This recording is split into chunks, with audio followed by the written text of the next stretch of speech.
always look like I'm playing a Vita.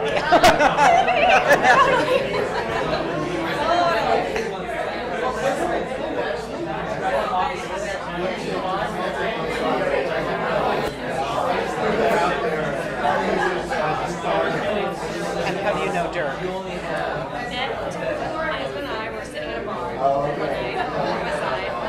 Husband and I are in a bar. Sounds like we're thinking about bad jokes. And we're having margaritas. And Dirk was on his laptop at the bar, drinking, sitting there, listening. We started up a conversation. Ah. That sounds like a typical New York story. And Jonathan's your husband?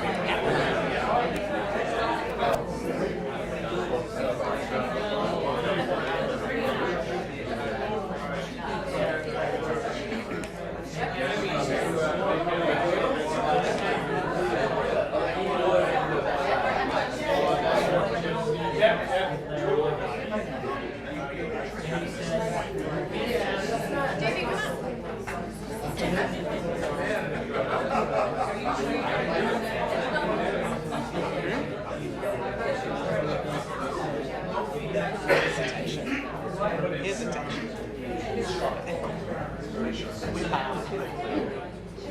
We're all set? That's your seat. See? Just for you. Oh, it's nice and comfy. You were expecting, I didn't expect such comfy seats in the theater. Well, you know, depending on where we are. Do we have any water out there? Give us some in there. Water out there? That'd be great, thank you. Two, Dirk.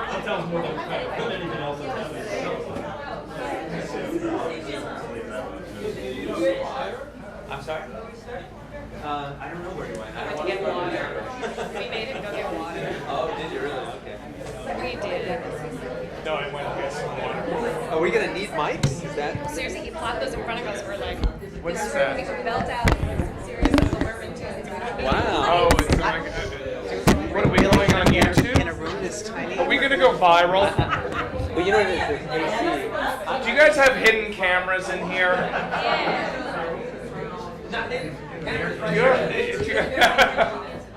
Oh, it is. What camera is it? That would be good. Thank you. Yes, thank you. Or Lenny sometimes. Terrific. Great. No, I guess I can see that. When my hair was short. So, theater. What do I do? I like that. I love it. I work as a Compliment. Thank you. and I'm in coach writing class. Do you know? I'm sorry. What's your name again? Jim. Do you know Jim from musical We theater? didn't know each other. I mean, I'm sure you did the circuit. Should we saw each other at auditions? I didn't know. I didn't. Let's just say I didn't pursue it as much as I should have, and I wasn't willing to give up everything to do one thing. That was my thing. Could have, should have, whatever. Yeah. So now I'm pursuing writing because I'm trying to put all the education and information of a lifetime into. You have a ton of stories. Yeah. Excuse me, everybody. Can I have your Whether attention? anybody wants to hear them. Can I have your attention, please? Guys, everybody. Thank you all for coming to help us out with this. We're going to do this a little differently than normally. What we're going to do is we're going to do the readings. We want to thank the actors for coming to, because that otherwise we wouldn't be doing any of it. But what we want to do is we really want to pick your brains. Once we do each play, we're going to ask you very specific questions, and we'll go through it. Come right in. Find a seat. Hey Jeff, how you doing? So what we'll do is we're going to do each play, then we're going to have a little Q&A after, and then we'll pick your brains and we'll ask you about certain things because we're looking for clarity.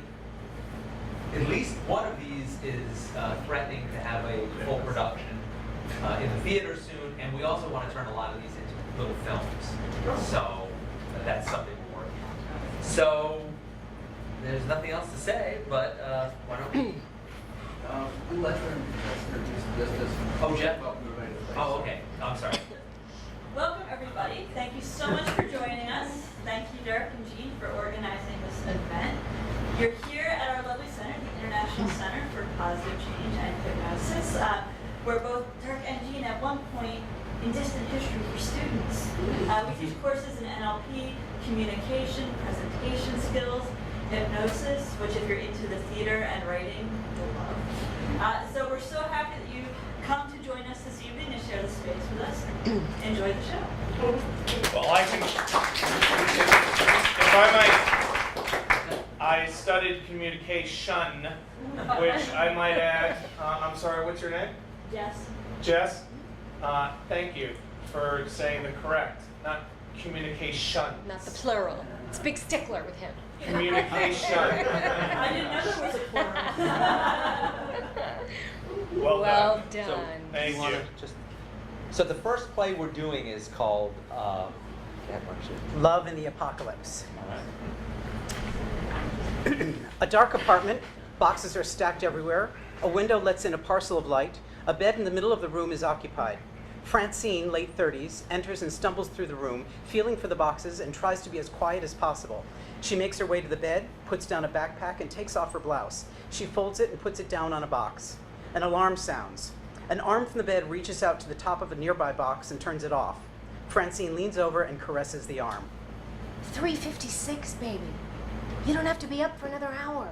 Don, 40, rises from the covers and sleepily looks around as she ruffles his hair. It looks just like 5. Well, what should 4 in the morning look like? 5 minus 1. She turns on a light.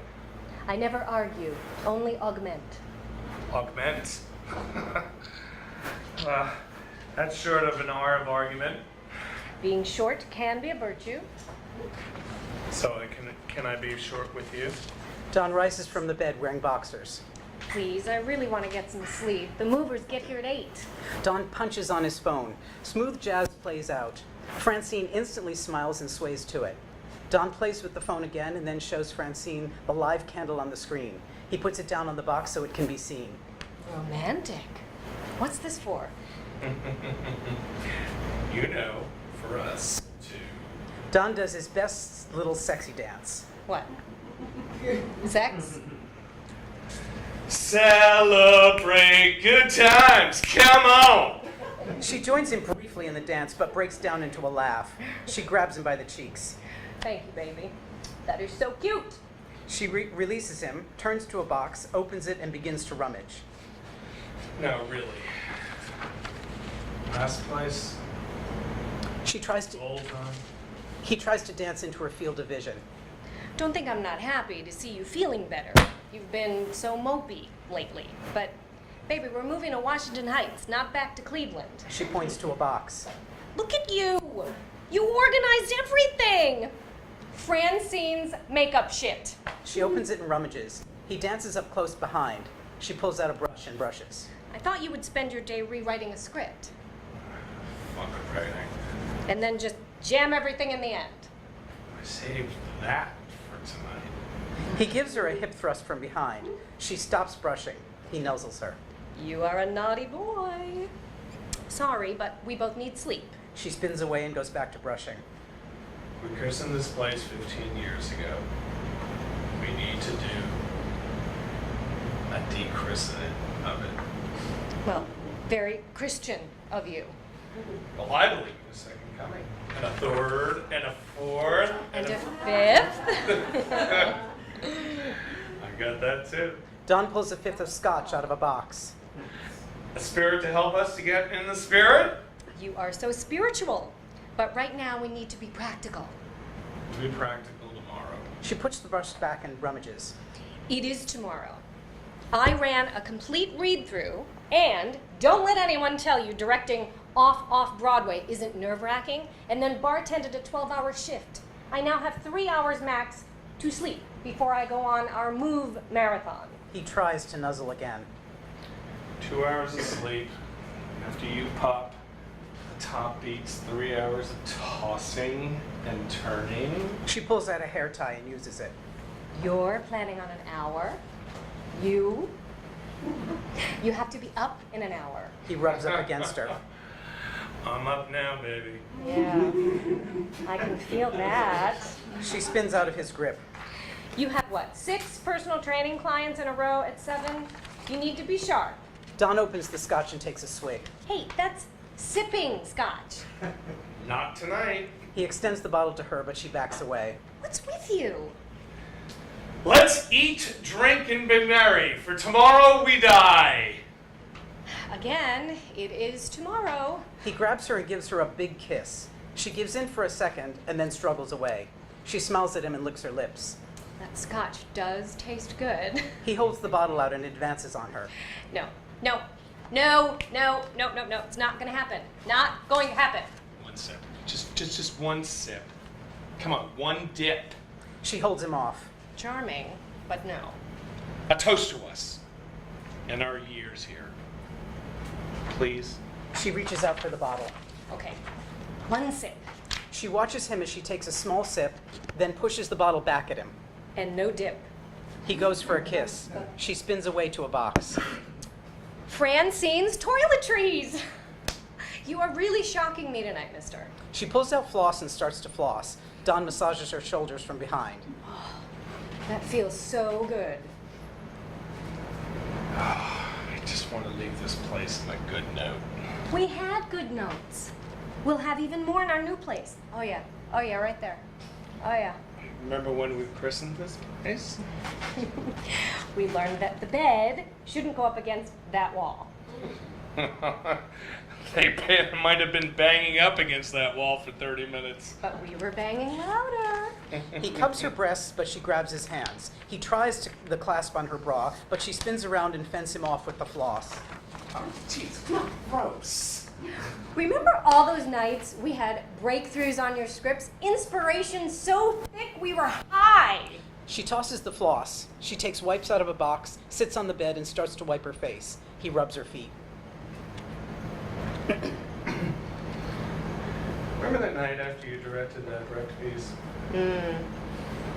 Seemed right to order in Szechuan. And ended up on the floor. Who thought the table would break from just two people? And we didn't even need to clean it up for hours. He starts to kiss up her legs.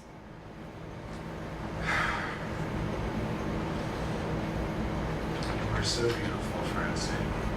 He's up to her thighs and stops to look at her. She finishes with the wipes, exposes her face, and sticks out her tongue at him.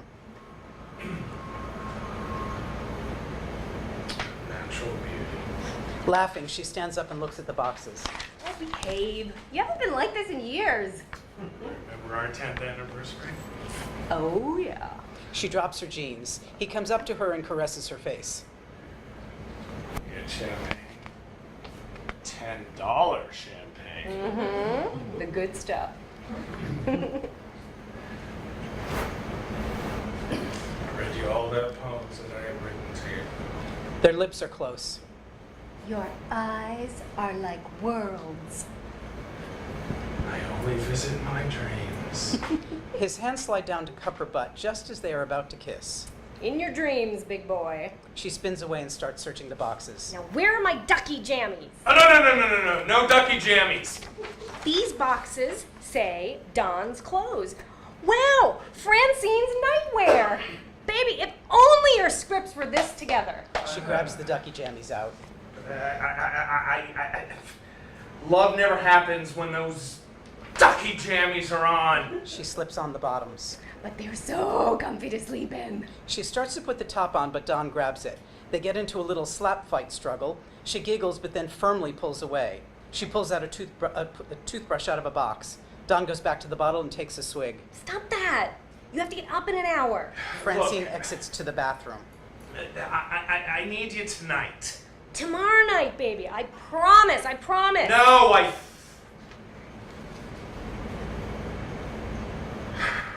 fucked up. Lost our apartment. That's why you don't want to sleep with me. Francine enters from the bathroom, brushing her teeth. She speaks through the foam. Don't be ridiculous. Baby, I am gonna rock your world tomorrow night. The neighbors will be pounding from all sides. Francine exits back into the bathroom. Finally got no real job. Forgotten my dreams. You die. hit me as I was packing. We're priced out of the Lower East Side because I selfishly chased my stupid dreams. Francine enters back from the bathroom. We're both chasing it. And we're enjoying it. She goes to the bed. The world is ending, Francine. It's ending here. You can only write plays in Alphabet City? I can't direct my plays living on the upper West Side? I can't climb on top of you and blow your mind tomorrow? There? Again, it's not like we're going back to Cleveland. Neither of us are sleeping if I don't get it. I get it. She reaches into her toiletries box, pulls out a baby oil bottle and a towel, and pushes them at him. You know my attitude towards your do-it-yourself hobby, but tonight, go for it. No! I need you. She pulls up her sleeve. Okay, I'll give you a hand, but that's all. No, not that. Now, wait a second, I just flossed and brushed. No. and- Just, not just that. I need us together. One. They are eye to eye. They kiss. She pushes away. You almost got me there. Ducky jammies. She hops into bed. Tomorrow night, bliss. Tonight, sleepy miss. Don jumps on the bed. Francine, I need you. Good night. Please, I beg you. There is a short struggle. She literally kicks him out of the bed, then pops up and looks down on him. What the fuck is the matter with you? Please, just one last time! She sits up. Have you lost it? Last time? Last time? She looks around at the boxes. Wait. Fuck. My name is on this box and this box. But your name is on that box. Why would it matter whose stuff is whose? Why would you box my stuff and your stuff in different boxes? He sits next to her on the bed. My stuff isn't going to the same place as your stuff? She grabs the bottle and takes a swig. You're giving up the dream? He puts his arm around her. I'm waking up from the dream. But you needed one more night. One more night in the dream to prove to me and yourself that it is the dream you need to leave and not really me. But I'm still firmly in the dream. They are again face to face. Just make love to me.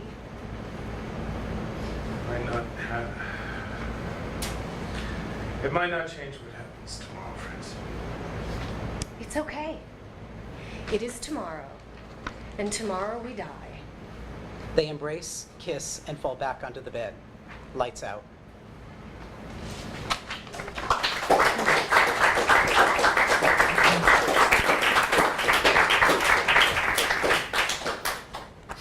So we're gonna have a little Q&A now. So Dirk, why don't you tell us, just we want to make sure that what Dirk's writing is what you're getting, and that there's no misunderstandings. So, for instance, what are the circumstances here? They are moving. There's two artists and a director and a playwright. And they are moving. They're being forced out of their apartment due to financial circumstances. They're moving to Washington Heights. He has decided while packing that it hit him that he's just never going anywhere with this and he's giving up. So he's leaving, but he loves her still. He loves her, but he knows that his life is not there anymore. So the circumstances are that they're in dire straits and they have to move. Everybody got that, right? That they have a loving relationship. Everybody get that? No? Instead of Dirk telling us, we should be telling you what we got. Well, I want to, no, not necessarily. I want to find out if what we're showing here actually Right. has If come he's across. telling us that's cheating, because we should be getting it from Not really. Not really. this. No? No, no. I think that if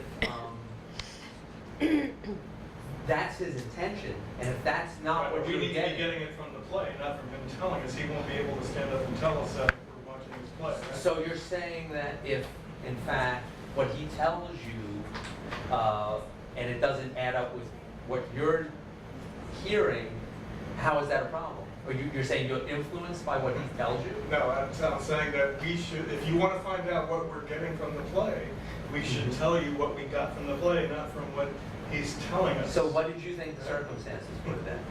I didn't get any of what he just told me. You didn't? Okay, so you didn't get that they have a loving relationship? Yes, I did get that. Yes. Okay, so that was clear to you. Okay. That was so internal. you also got the circumstances that they were having to move, Yes. correct? Because that's pretty clear. Yeah. Okay, so then what did he say that you didn't get? I don't want to hear him explaining to me what I'm supposed to be getting. I want to get from what they did. He's not telling you what you're supposed to get. He's telling you what he wrote. And now we want to match that up with what you understand. Okay. Yeah. I didn't really get the ending. I didn't quite get, when you gave your little speech, the second last page of the dream, I didn't quite, it went too fast for me to catch what you said. Then I still didn't understand you were moving somewhere else altogether than where you were moving, and how she didn't know. So I didn't get the ending. I mean, I think I got everything up to like the last page and a half, then I lost. So the circumstances for you at the end weren't clear. Not as to to- me. I'm sorry. I don't understand why he is not, if they love each other, and there does seem to be, I mean, they clearly have a sexual connection, that's for sure, but that's not really strong, powerful connection. But I don't understand why he can't talk to her about what's happened to him, why he's made this decision independently, that he's gonna leave her, that he's gonna ruin what they've got. So I don't understand that, why that is his decision. Well, before we, I want to ask. This is just a quick Go ahead. thing about the questions. I think maybe an open question would be more productive than a closed question. A question like, what did you see their relationship as? And then let people come forward and give you what they got from it. I mean, I've heard the play before, so I don't feel like I could really comment, except to say that you did the end stuff. Yes, yes. But so an open-ended question rather than a pointed question would probably lead to more information. Well, the reason I'm going for not open-ended questions is because I want to keep this moving, and I want to get to stuff that's really of value to Dirk as a writer that he can work at. If, say, you don't like the It's lower an affirmative. east side, yeah. So that's the reason. Just so you're aware. Yes. I'd say in terms of the ambiguity of the ending that you were just saying, it just seemed like that was just a reflection of where the characters found themselves. I mean, they were very much in a state of disarray and chaos, and not really having any clue as to what would happen next. I kind of felt that was just reflective of where they were coming from emotionally and where. But was it clear to you that they were gonna, what the ending circumstances are, that they were gonna move? Yes, that was clear, but Okay. the ambiguity of, just exactly how it reached that point and, why they had maybe communicated that to each other was just more reflective of the emotional state that at least certainly the Don character was coming from and maybe even the other characters. I'm sorry, you had. Yeah, just that I wanted to know the why. In other words, because he seems clearly in love with her, and he certainly wants to be with her, and all of, as Nancy said, the sexual innuendo. So I don't understand his why is he moving to a separate place and ending the relationship. He could be ending his career and his dream, giving that up, but as she says, I don't, what has that got to do with? And so, because he clearly makes it, that he's going to a different place, or he lost the apartment. That I just caught. I didn't know if he, What did you think? Why did you what think he didn't say it? I'm just curious. Okay, because he's embarrassed or ashamed or totally. I was going to say fucked up. Pardon me. Like he did something that certainly their chance for this other apartment, and he doesn't maybe, you know, how to tell for that. Let me ask you this, Dirk, have they had this discussion before about going into separate places? I think so. But it's not, I think that that she has not ever seen the depth of his, I mean, he's failing, he's not like, you know, he's not really getting scripts done. She's directing, she's not really seeing his failures. Right. Did She anybody, loves him. I'm sorry, go ahead. Maybe the Sean. last word of the play should be why. Or maybe if we had more of a sense that she is like successful or on the verge of success, so that there's also an element that he feels like he's up or down. All of a sudden hands go up all over the place. Jess. Yeah, I I just- do a little of that. I would, I like the ambiguity around the why. I think it makes the characters way more interesting because, I mean, in my head, I was running through, like, what are all the situations as to why this is happening? I found it deeply fascinating as a character study. It was very good. Well, definitely even from the very beginning, you could sense that Don character had a tendency or accustomed to put on a brave face all the time. You could sense a tinge of regret and restlessness and despair, but you could also see that he was acclimated to kind of presenting a brave face, and that it might have been just almost difficult, if not almost impossible, for Francine to really penetrate beyond that. He was just so accustomed to being in that framework. And I think the reason I answered no to your direct question, do they have a loving relationship, is because I can't imagine that anyone would love anyone to treat them that way. Okay. So you want to have sex with for the last time? But to throw them out, essentially, to pack them up, fuck them, and then tell them to get out of here. Wham, bam, is thank you, pretty ma'am. cold. It's not love, there's no love. But sometimes folks can't face their fears. Maybe he Right. couldn't face it. Right. Good point. Yeah. Fear or failure. So in terms of the logic, you didn't buy it, and you didn't buy it, is what you're saying. Well, I think, yeah, I didn't understand. I mean, I felt like I wanted more, Did something you- in the play that did it would make- tell me more about the play. Did it make you think, you know, what did you, I mean, because you watch it and you see different things, so you think about, well, maybe it's this, maybe it's that. What did you come up with? Well, I thought that, I mean, yeah, and I have to say, I've heard this play before, though, Dirk has Oh, you seen a have? lot of changes, yeah, we've heard it, so, I mean, I have the advantage of having some familiarity with it. But I think I felt more of that, I mean, my sense of it was that he just felt like he was such a complete failure, that he had to sort of get away. So That was my, that makes you understand what he was doing? No. No? But that's, you know, but Okay. no, but that's my, I mean, I would, you know, I love somebody if I talk to him. Sure. Tanisha? I wouldn't say that he was throwing her away.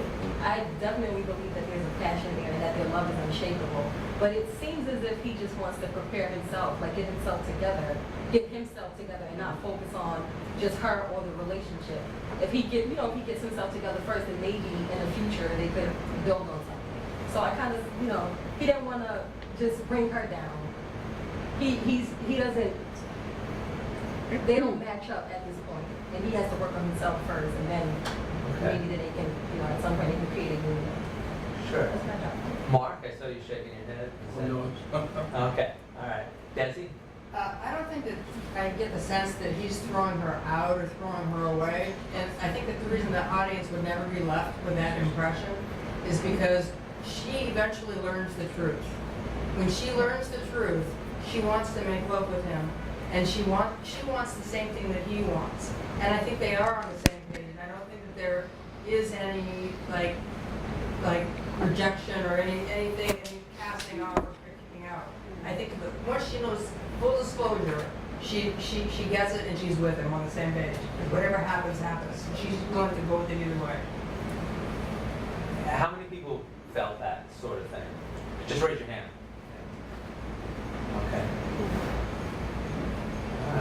said full disclosure, I didn't hear full disclosure. Okay. He says, I messed up. He says, you know, and she understands that he wants to make love because he's leaving and it's one last time. And she gets that. And once she says that, I think the audience has to be on her side. And if she wants what he wants, we're on both their sides. Okay. Maud? I had a slightly different problem. Okay. I see that they're being forced out of where they live due to economics. And he said at one point, you know, I lost the apartment. And at first I thought he meant the new one, and then I realized that it was where they're moving from was, or at least I assumed that was the case. But if he's leaving, how is she supposed to pay for where they're going? And I know that that's like a stupid intellectual. That's logic. But I was like, That's a good, that's helpful. that kind of bothered me a little bit. Yeah. But like, you know, all the stuff that Desi was saying about their love, and she's like, oh, well, if you're leaving, yeah, I do want one more time. You know, I get that. But the other part, I was like, they're moving somewhere less expensive, but still, we need his income and he's leaving, so, you know, that's a whole other. I don't know, I had a sense that he may have been, even in the midst of what he was saying, I had a sense that he was hiding some additional details about his economic circumstances. My appreciation or sense of the situation that he was possibly unemployed or on his way towards being unemployed. He just couldn't bear the thought of even admitting that to himself or to Francine, and he just kind of would rather just not present that, even though she was being supportive. Which leads me to another point. Her turnaround is so quick. It's a little slower this time, but her turnaround, her understanding, her comprehension is so fast. And the audience, I think, I had a tough time following it. She's facing the end of a 10-year relationship. She has to move. She doesn't know where she's going to go. And all she wants to do is embrace him, you know.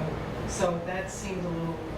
Can I ask you though, and not to make this easier. Yeah, no. That's not what I'm going to do. This is a reading, so do you think in a full-on production where you would actually see these moments happen? I mean, you know, we have to rely on just the words. I would have to say. But do you think the actor could pull that off? Because she would have to obviously go through The actor can a do lot of changes. But that would take how much time on stage? I mean, Right. how much time could she go to an audience and have them also understand, although the film she might be able to do it, because you'd be close in on her face, but when she's acting with her body on stage, then how much time would you have to convey that information, and would it be better to convey it someplace else? Mark? Couldn't her surrender be an unspoken bond that I'm going to help him and that he won't be leaving me? I'll surrender, we'll get through this. Couldn't that be what's next? Sure. He does say it might not change what happens tomorrow. What did he say? Just hold on one second. We're going to have to move this on because there's a lot more stuff. I'm sorry, you didn't understand what Mark? I didn't hear what Dirk said. Oh, Dirk, could you? His line is, it might not change what happens tomorrow.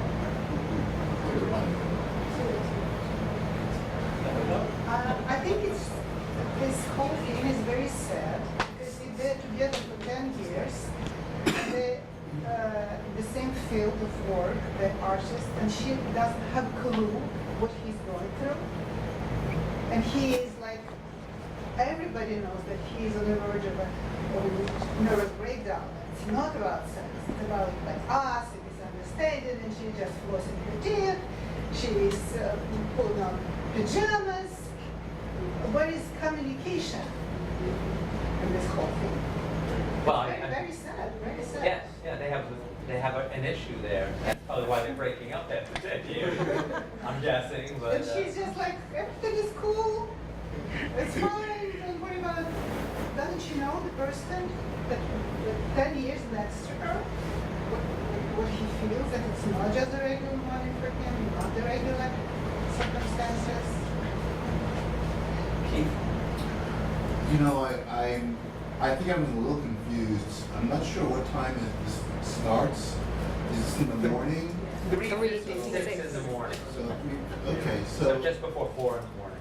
I guess I was a little confused with the drinking at 3:56.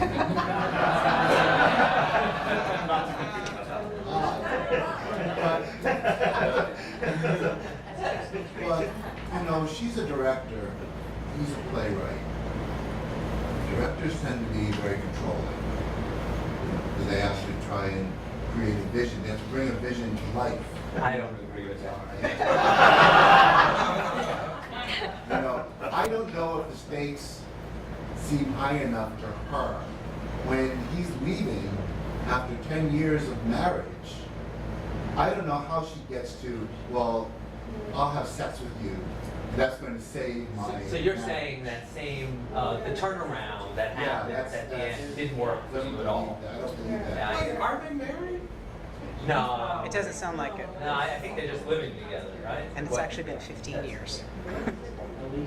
So, but, okay, I'm sorry, did you have one more? It says 15 years, and then You he did. says, remember. Somebody did. And just said one thing, because Crystal, when we were talking before, I didn't feel like he ever really had a job. Like, I got the feeling that she was the one who's directing and then bartending, and that she was allowing him to write because she believed in his writing. She referred several times to the playwriting and how, you know, she was, you know, some of your plays were so... And so I believed her turnaround because I thought it was all of a sudden a moment of desperation because she's realizing something's different about him. He's come to a conclusion that I can't, you know, maybe I'm not going to make it as a playwright. Maybe I need to. And look what I've done. I've lost, or I've caused all these things to happen to you because of my selfishness, so therefore she loves him. So in that moment, she's losing him. Don't go. I don't care that you're not successful. I don't care. So I could accept her, you know, going to that place. As a tactic to keep it. Is that what you're saying? Yes. Yeah. So that wouldn't work for you though, right? I don't know, I think it might. Oh, okay. I'm sorry. I know it's not explicit in there, but I sort of felt when he said he was leaving, that he was going to And it felt like... Is that? And within the play, it just seemed like there could be nothing worse than going. She makes that very clear, yeah. Or going back to Cleveland. Back to even though he doesn't say it, to me that part of what draws her in, that she's like, oh no. Not that. Not that. You can't be that desperate. Anything but that. Make her, you know, change more believable because what he was doing was so incredibly painful and hard. Right. Keith, Just one quick little thing is that there's a desperation that comes from being 40 years old and doing off Broadway in a basement where you're using your own furniture as the set than when you're 20 in your 20s. It's very different. Yeah. And so that desperation, I think, needs to you know, augment and drive both these characters. Yeah. And also that line, you had a line in here about personal training. Yeah. You took it out. No. Fair. Yeah. But it almost went out. It almost went out because I actually agree. I think that because somebody said something they didn't realize that he had a job. Yeah. I mean, she says, and it's hard to hear it. So. That line almost didn't survive because of I need him gone in the morning. So For work. while she's doing that. So Okay. Yes, sir. Yeah. I'm not an actor, so I know nothing too much of this, although I've studied a little bit. But what I can say is, very constructive, thoughts of everyone. What I can say is this is a 5-minute piece. There's only so much, Dirk can cover in a 5-minute piece. But they're very good points. I don't know how you do it as a playwright. God, it's boring to me. Some of you guys are playwrights, so you would know far better than I, certainly. But I just want some, So that was one last thing, Jeff, and then we're gonna move on. Sure. We talked a lot about the ending. I really like the ending. I think it's a great, unexpected twist. The beginning, to me, the sexual stuff, the innuendos, the jokes are kind of corny. It just to me, it was a little cliche. I feel like I've seen it many, many times before. And the note was very long, and it didn't feel like it was really going anywhere. kind of. The what was her? It was a one note. One note I understood that you push and pull. Are they gonna have sex? They're not gonna have sex. But you know, I wanted it to, you know, for something to happen a little faster. I felt that was here. Okay, so now why don't we move on to the next one, otherwise we'll be here till. Yep. Thank you.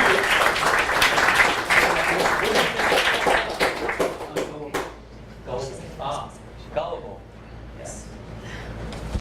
Could we have Jim not sit right in the middle there so they can act a little better? Well. I'll take the center stage. I love you, Jim. It's like he's a No character balloons in the then, scene. right? If you want to, I mean, I- you know. That was my bad, that was my bad stage setting right there. I did there all the time. That was my mistake. Working without the goal. This is, yeah, gullible. Jim, you can announce it. So this is called Mrs. Gullible. That's for the third. Ready? Gullible is on the phone. She is a street clown and has colorful balloon animals attached about her. Her face is painted with stars, ladybugs, and flowers. He did what? What? Are you sure? Are you sure? Okay, Eve, thank you, thank you. She hangs up and slides her phone into an oversized pocket. She pulls a white balloon out of her pocket and stretches it. She looks about her and forces a smile. Hello, I'm back, all my little friends. Guess what? I'm Gullible the Clown. And I'm going to make a wonderful balloon for each one of you. Good, good. Line up over there. She addresses an unseen child. Oh, well, look at you. You're a prince, aren't you? And princes like to play. So I'm going to make you a very playful puppy. She blows the balloon partway up. Did you know that people can be just like balloon animals? Yes, they can. They start off real small and get bigger and bigger and bigger, and they become a big boy just like you. She blows the balloon up the rest of the way. I like big boys. I like them very much. And I'm going to make you a puppy because the first big boy that became my hubby, Virgil, was just like a big puppy. She starts to twist the balloon. And it wasn't just because, no matter how big he got, he stayed a puppy who was just so cute with his waggy little tail that you just wanted to cuddle him up. So because he had this sweet little puppy tongue, he used to lick me and everyone else, and I mean everyone else. She completes the balloon puppy. But because, like many little puppy dogs, he would lose control, and I always believed he didn't mean it. But he would lose control and poop over everything in my life that he hadn't chewed up already. She examines the balloon. Oh, gosh, I left the tail off. Oh, my. Oh. I'm sorry, sweetheart. He's still cute. No one is perfect, and with no tail, there won't be any poopies. Here, my big man. She hands off the balloon to an audience member, comes back to center stage, and looks around. Oh, what a beautiful little fairy you are. You're not a fairy? A wood nymph? Oh, a sweet little wood creature. You say you like boys a lot, too? That's too bad, honey. Don't like them too much, sweetheart, because they'll just turn into real piggies. I'm going to make you a fellow woodland creature, a little piggy. Piggies are so cute. She pulls a yellow balloon out of her pocket and stretches it. My second hubby, a little very big boy, was Hamilton, and just like he was just a wee little oinker. She partially blows up the balloon. And it wasn't only because he could never get really enough, always wanting more. And it wasn't only because everything in our life was like our apartment, our finances, and especially our relationship was a real sty. Him rooting around in every little private corner of my personal business. She blows it up to the floor. But it was mostly because, like Porky the Pig, I kept catching him with no pants on. Squealing his little snout because of some fat sow that he was giving his sausage to. She blows the balloon up the rest of the way. That's all, folks. She violently twists the balloon into shape and looks at it. Oh my gosh, he's missing a nose. Oh, but that's okay. This way he won't be too nosy in your life or sniff out the fat cows. Here, my little nymph. She hands the balloon off to another audience member. You enjoy that. She looks around her and spots another child. Oh my, it's a princess. Your Highness. She bows and rises. An You're- idea. You're so beautiful. You deserve something very, very special. Do you like boys too, honey? You like cute boys? Me too. You really like cute boys? Somebody as cute as maybe him? She points to someone in the audience. You like him really, really, really, really, really cute? Too close. Sorry. Me too. But you have to be very, very careful, my Highness. Here, I know what I'll make you. She pulls out a pink balloon and stretches it extra far out. I'm going to make you a beautiful butterfly. She blows it partway up. I'm making you a butterfly because my third hubby, Renee, a really, really, really, really, really, really cute boy, he was so like a butterfly. And not just because after the wedding I started to think that he was nothing more than a worm crawling around eating all my pretty leaves, or because I got so sad when he went into his little itty cocoon and he wouldn't play with me. No, it was because when he came out, he really came out.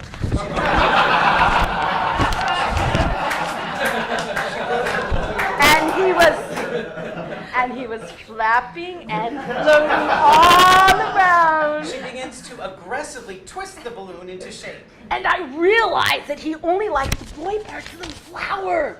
You know how I knew that, Your Royal Highness? Well, I knew that because I kept coming home unexpectedly and finding him with pollen all over his cutie little face. She twists the balloon so hard it bursts. Then he met someone with a butterfly collection, and it was bye-bye, Renee. She looks at the balloon in her hand and looks back to the child. I'm sorry, sweetheart. I'll make you a new one. I really messed that one up. She again looks at the latex in her hand and brings it up to her face and looks closely at it. She tosses it aside. But first, my honeys, I have to make one for Richard. Who's Richard? Well, Richard is my boyfriend, and he wants to be my hubby number 4. She shows a very impressive engagement ring. Isn't that nice? He could keep me in balloons for the rest of my life. She pulls out a handful of balloons and throws them up so that they shower down. What do you think of that, my sweeties? I should be with someone, right? You don't want me lonely. No. She pulls a black balloon out of her pocket and stretches it in a measured way. This is going to be a very simple one. She takes the black balloon and blows it up halfway. It's going to be a snake. She blows it the rest of the way up. You see, there's a little snake in every man. She gives a firm but measured twist on the end. But that doesn't matter to me. I just got a call from my sister Eve, and Eve told me that Richard, let's call him Dick, tried to tempt her with his little fruities. It's such an old story, my babies, but I just got it. Just now. She holds the balloon snake up for inspection. And that is why it is such a big snake with Richard is so little, because my beloveds, I want to show myself that I accept that Richard is just a big dick. So long, Dick. She launches the balloon on stage. I've learned something, my darlings. My name really is Prudence. And men may be animals, but they're nothing like balloon animals. They're full of hot air, but you can't change and shape and twist and change and switch and twitch, no matter how hard you blow.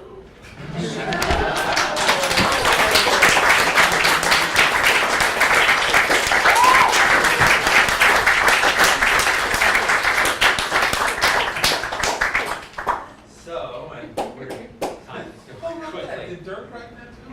Yes, Dirk wrote all of these. Wow. So everything we do today. I get the blame for all of that. So, let me ask Richard before we ask Dirk. Tell us, what did you see? Well, of course I've seen all these, so or heard all these rather. Okay, then forget it. I'm only kidding. Actually, you see that I cut it down to the three. Like Yes, you mentioned, yes, and it worked much better. Yeah, I did. I thought that was great. I like this piece a lot. It was like seeing it this time. Great job, by the way. Thank you. It felt like, you know, the comic tension was about the separation between her trying to deal with kids, right? But also we keep getting this anger out, you know. And I wonder if that was progressing. In other words, like we should be just getting a little hint of it at first, and then by the end, we're getting it full out, and that's presumably the kids are all horrified by it. So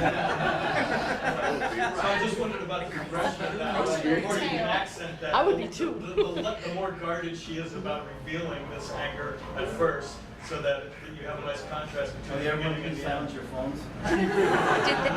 Could I ask you, did that come out that it was guarded at first and it grew? Because that was a directorial point. Yeah, a little bit. I think it could be more accented a little bit more, so that you're a little bit more scared of like offending these revealing your true anger to these little kids, and that by the end you don't give a shit anymore. Would that be in the writing, do you think, or the presentation? In the writing. Ultimately, it's going to be between everybody, the writer, the director, and the actor. But no, I'm talking I about think the it could be a writing. little more in the writing than it was. I think it's there. I think it could just be. That's the question. Was it in the writing enough? And because in the presentation, I bring it up because I think it's there. I think it could be a little more. More subtle at first. Yeah, So- not giving out so much at Yeah, a first. little more TMI. sweeter in the beginning. Maybe too much TMI at first. Right. Yeah, I especially appreciate the way the whole play presents how, because we're always trying to like reflect as if everything is fine in our lives, and yet we're carrying around all this baggage. I mean, you see her constantly try to pretend like put on a smiley face, sort of, and yet, you know, there's all this baggage that still obviously lingers there. It starts coming more and more towards the forefront, and that's relatable to just about anyone. I mean, how do you reconcile what you've been through with, you know, having to try to be a positive person every day? let's just take a quick poll. So there was. She had two conflicting desires. Is that what you saw? One where she wanted to keep her job, and the other, she had this thing that was coming out, causing her to melt down by the end. Is that? Would Yeah, totally. you would agree? Okay, that was clear in that respect. Did it come across in a way that was realistic? Yeah. Show of hands on that? I don't, Oh, okay. just a tiny piece here. I don't think that the character is conflicted. I don't think she's fighting back the stuff that's beginning to pour out. I think she can't help it. I think that she's focused. It's like when somebody is trying to play drunk. I mean, the best thing to try to play drunk is to try to be sober. You know, because you don't play drunk. At any rate, so I think that, and it was very effective, I thought you did wonderfully well. That she can't help what's happening. I mean, she's, and I think it would help in the beginning if she started out in a very normal way, doing, you know, everything, hello kid, exactly the way she would do it, and then, I think that would be solved by the film, for sure. Yeah, but so you think it's clear that there's a progression in the writing, or? No, she thinks that there should be more of a progression. Oh, In the so writing, you think the writing needs You to need build like more normal. and less in the beginning? Normal, and so that you can see where she's Where she going. starts. Yeah. And also, she's not in control. It's not there's no conflict. Right. Because she's being taken over by this thing. Exactly. She hasn't even begun to fight it. So, you know, it's just, it's like Blue Jasmine. Yes. That scene of Blue Jasmine. Yes. She's wearing it on her sleeve. I had a question about what was the issue? Was the issue the infidelity of the first two husbands? Is it primarily infidelity? Is that what she's so angry about? I mean, I guess the second one there's a lot going on. The issue at the second is that she had just got very beginning of the play, she gets a phone call. Right, no, I got that. I got what And husband number 4 But for or husband number 1 and fiancé, 2. fiancé. I think One is an infidelity, one is that he no, the first trashes her. I think First- cheater, gay, and then. no, cheater, financial disaster, and then gay, and then hitting on the sisters. Couldn't the issue just be her bad judgment? Yes. That could be part of it. Well, the issue is that she says, she goes, you know, she's finally learned. It is her bad judgment. It definitely is her bad judgment. She's finally, she's I finally learned is why I'm just telling Richard to go away. I'm not gonna give him a second chance. There was a cat in this, that where, you know, she was giving 9 lives. She was giving 9 chances to every relationship. But, so she has a self-revelation in the end that she's gonna go beyond. Tisha? So I have a question. Almost from the very beginning, she came off as someone who's mentally ill. From the very beginning. Yeah, we can't help who we get in here. Was that your, you did a great job, Sally. Was that your intention? Like, did you want to No. Mentally ill? Like, mentally ill, maybe like. You've never been in a clown gig, have you? Where like, you've never been children's entertainment gig where they go off, where the entertainers go off. You express your frustration. You would pull back and smile. Yeah. You realize that you're talking to an Yeah. audience Yeah, and yeah. you're talking to kids. Yeah. So I was kind of. This is interesting because I would, from my standpoint, definitely this was not directed. Like, there was no direction here, except for one phone call. So it was one reading and then, no, I'm not trying to defend, but I'm only coming off of my children's entertainment experience as a balloon sculptor in doing this. So I imagine if it was to be directed, it would be a completely different animal, which is a good point. That, if it was overplayed or if she's mentally ill, I mean, but obviously if she's saying all these things to these kids, she's off. I mean, That's the way. I think she's just. Okay, everybody. Sean? I'd just like to point out that earlier this week, Spider-Man punched out a cop in Times Square. yeah. Oh yeah. That's what I'm saying. You've never. It's a meltdowns happen. Those gigs. Yeah, I'm sorry. Yeah, I didn't quite get the title Gullible, that's the name of the clown. Yeah, Gullible the Clown. 2 on the nose, called Gullible. 2 on the nose. I like it. What, 2 on the nose? What? So who here thinks Gullible is 2 on the nose? Show of hands. You're announcing from the get-go what it's about. It's easily changed. Right. Mark? I got from the title, and once I saw it, someone who just needs somebody. And she keeps losing them, and she needs somebody. And she's gullible. Yeah, because she needs somebody. Okay. But look, she was able, Go ahead. she was able to get full guys. Way ahead of your game. I could also relate to how her angst and turmoil just shows up in her work too, because that's obviously where so many of us spend so much more time in general. And actually, I've worked with some people who bring everything that they have, all like the tensions and foibles that they have, really to the forefront of their work. So I could definitely, that's a really great. That happens backstage a lot of times. You try to not do that on stage, I guess. Yeah. But I just want to make sure, in terms of the circumstances, that she's doing a performance in front of kids, we all got that, right? Oh, yeah. Okay, and that she's obviously heard some really horrible news, right? We all got that, yes? Oh, yeah. No? Yeah. Okay, and then she's sort of melting down, she's got 2 things going on at once, she wants to hang on to her job and this other thing's coming through. Yeah, I didn't quite get the very beginning. Is she in front of the kids when she's on the phone, she's somewhere Yeah. else? She didn't move, at least in this. Right. Oh, right, this wasn't direct That would be in a stage. different room, the phone call. Yeah, Stage. no, she gets it right there. She's on her cell phone and she. So right in front of the kids, she's saying? She might just be turned around. I mean, stage direction, she just might have her back to the kids and then put it down or at the side. Okay. Yeah, exactly. I'm gonna try to make this go fast, otherwise you're gonna be in trouble. Okay, and anyone who's been a performer knows the show must go on regardless of circumstances. Exactly. That's absolutely believable to me. Just as far as, the technical, first one I thought was great. The second one, the writing of the second husband, I thought could be a little clearer and maybe a little shorter. I didn't like Piggy as much as I like Butterfly and whatever. He took up too much space. Yeah. He So I hogged- think he we should hogged make the, Puppy the way it is, short, short and sweet, and then Piggy a little longer than Puppy, but not as long as Butterfly, because Butterfly is fantastic. And maybe cut it, and maybe make Piggy a little clearer, the definition of, like we said, we didn't even get, I got it, but in the moment, but then I forgot completely why Piggy was so awful. Okay. Keith? Yeah, I mean, it could always be that I just, don't really understand a lot of things.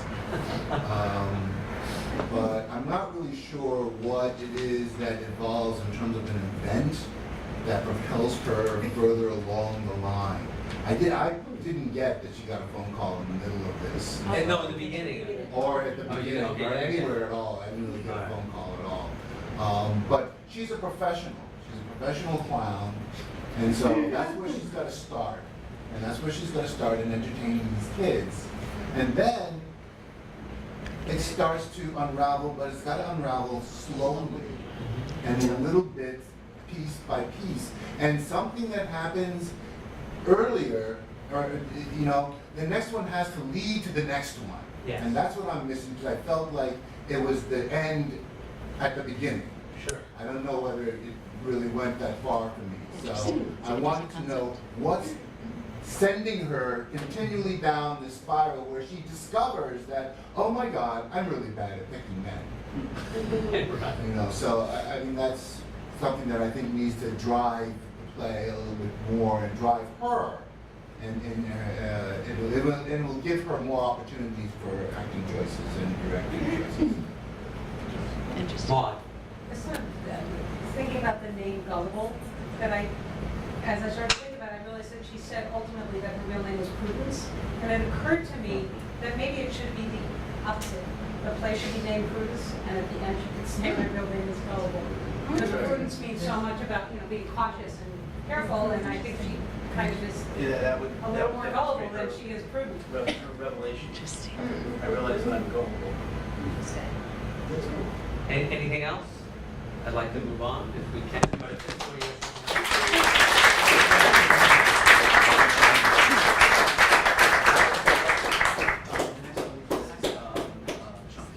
Chunk. Chunk. Fuck, you ready anything like a love story? Baby, you want to sit in the middle? No, do you mind, Jim? I don't mind. Make sure. Ooh. Sorry, just water. Well, with this one, it might be easier if you're here, though, because I'm going to be, like, hitting on your back. Maybe it's easier if you're beside me. That's a good point. Yeah, sorry, Jim. Sorry. Tad bit. Maybe Jim can sell me a little bit further. All right.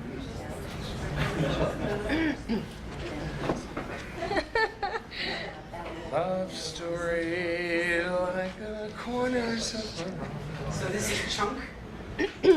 Brittany and Robbie, both in their 30s, sit eating a meal. Robbie works a remote. All right, so the Rangers haven't gotten this far in the playoffs for years. Yeah, that's great, Robbie. Something happened yesterday. Yeah. We're in overtime.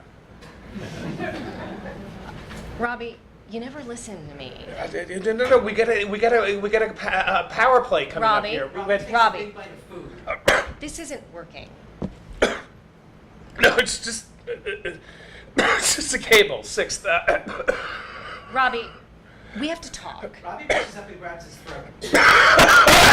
Robbie? Robbie struggles. Raise your arms. Arms up. Arms up. He drops the remote. My God, cough it out. Raise your arms. Robbie's almost falling over. Brittany rises and rushes around and hits him on the back. Cough it out. Brittany grabs him around the waist and begins the Heimlich maneuver. Come on, baby. Come on. Come on, baby. Come on. You can do it. You can do it.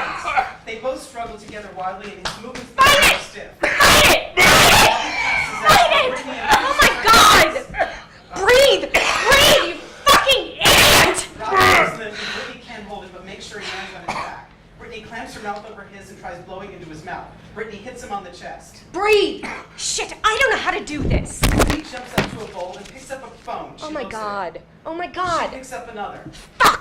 Brittany rushes back to Robbie and hits his chest. You idiot. Idiot. I told you to recharge the phones. I always tell you and you never listen to me, you stupid, stupid man. Brittany hits Robbie again. Now you're going to die just because you don't listen to me. Brittany hits Robbie again. You can't leave me like this, you fucker. You can't die on me. Brittany falls back to the floor. You can't leave me. What am I going to do without you? How am I going to go on? This guy yesterday means nothing to me. Robbie! Brittany throws herself onto Robbie. I never even got to tell you how much I really, really love you. Don't die. Please don't die. Let me love you forever and ever and ever and for fucking forever. I I don't care that you don't ever listen or seem to think about what I want or really need. Robbie, don't leave. Don't. I love you. Brittany hits Robbie one more vicious time, and a big chunk of meat flies up from his mouth and bounces out to the middle of the floor. Brittany stares at the chunk. Robbie coughs, Brittany jumps. Robbie? Oh my God. Fuck. Oh, fuck, what the hell? Brittany falls on top of Robbie. Robbie! You scared the hell out of me! Shit, me too. Oh God, I have to hold you. I need to hold you. I need something to drink. You were choking. God, what happened? I just said you were choking. I think I was choking. I thought I lost you. Please hold me. Robbie sits up and Brittany Let me get in the chair. Robbie breaks away from Brittany and pulls himself back up in his chair. Brittany stays on the ground. Are you okay? Yeah, I think I'm all right. Just a bit dizzy. I saw things in such a different light, Robbie. It's almost like I had a near-death experience. Yeah, right back at you, Britt. Robbie notices the chunk on the floor and points. So that's it? Mm-hmm. Yeah, that's the little bastard. Wow, makes you think. It did me. Everything I have to accomplish, everything I want to do in life, I was almost stopped by that lifeless chunk of meat. Crazy. Tasted good at first bite. Yeah, good point. Yeah, but if I hadn't spit it out, that stupid chunk in me, my dreams, I would have died and gone nowhere. Yeah, well, that's right. And I would have missed doubled overtime.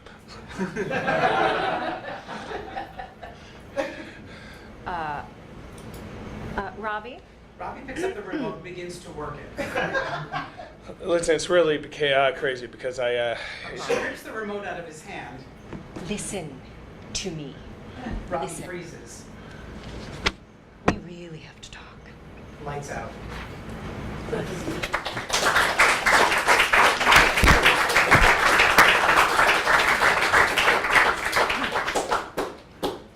So, oh, man, hands up already.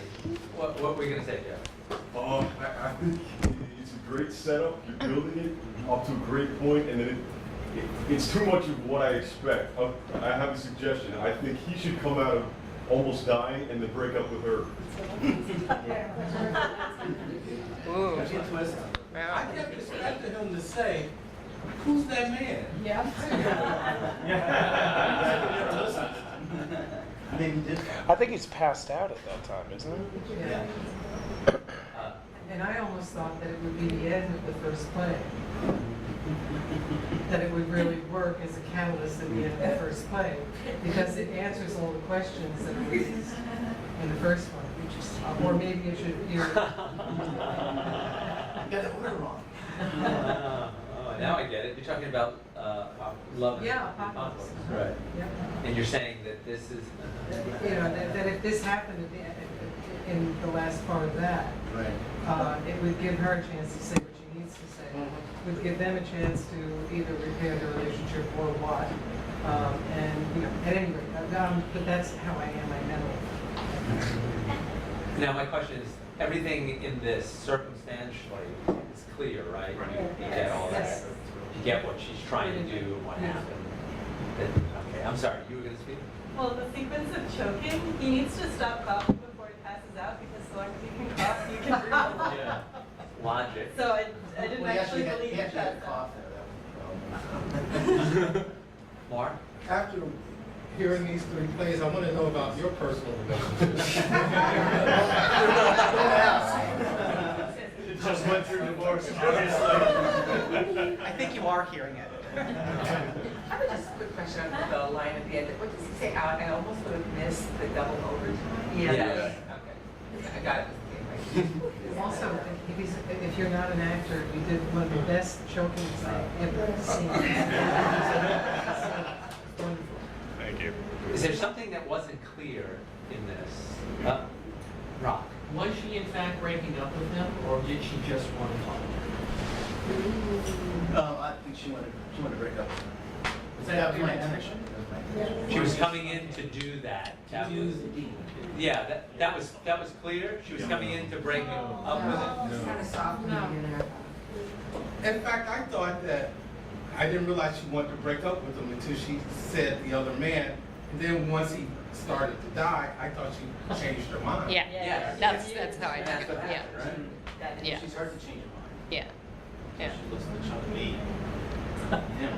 She's like, oh But- my god, I do love him. And double overtime. I'm Yeah. sorry, Maud, did you have something? I saw you shaking your head. I didn't, I mean, I thought she was saying, you know, we need to talk. Yeah. And then she was, well, there was this guy, I didn't think that that meant it was over. I think that she wanted to unburden herself. Just confess? Yeah. Does it matter? Always, it's just my impression always that we have to talk is sort of like difficult. There might not be like. Earl? Yeah, and you just, the thing is with the guy, you just have a sense that there's been a permanent and kind of fixed sense of obliviousness that's not really going to change at all. I mean, even if you try to talk, you have a sense that he's off in his own little like time zone or wavelength. So I do like the idea of him breaking up with her. So, yeah, that is kind of fun. And also, that when the chunk comes out of his mouth is a brilliant moment of theater, because both actors, there's this little chunk of meat on the stage. Both actors are looking at it, and both of them are realizing, holy shit, this is the difference between life and death. I mean, this is as fragile as it is. I mean, it's a wonderful moment. Yeah. And to me, that was like a real high point. I want to commend you on that. It's really wonderful. Okay. I just wonder, it's interesting seeing this in context with the other ones right after in a row. I mean, at the end of these, we're always going this way. And, what do you mean by that? well, it's the end of the relationship. Oh, they're all about breakups. And there, somebody said something about like, you know, like wondering about your personal life. And I just wondered that, you know, if these are done as in context with each other like this, it might be interesting if. Because there was something kind of predictable on this. That, I mean, he starts off as kind of, you know, a sports watching guy who's sort of not there for her, and it ends that way as well. And I just wondered that, you know, maybe it might be a more interesting surprise if after he gets near death, that the reversal is not so much that she becomes convinced that, you know, she has to get rid of him, but that maybe he does like a total 180 where he suddenly is capable of seeing her. And so the surprise is that he changes. To give him the nod. And then he's like, you know, whoa. Instead of watching the TV, he's like, there. And so we're surprised. If there's a comic way to do that where she's like surprised, like, whoa, he's actually there for the first time. I don't know if there's a way to do it. But I think this is a nice piece. It just doesn't have quite the pizzazz of some of the other ones, and maybe this needs a more surprise of an ending. I think that type of ending is pretty predictable. So I like the ending that he had. To, you know, for him to have this, like, you know, to come and change completely is predictable. Yeah. Okay. I think we better move on. Yeah. Thank you, guys.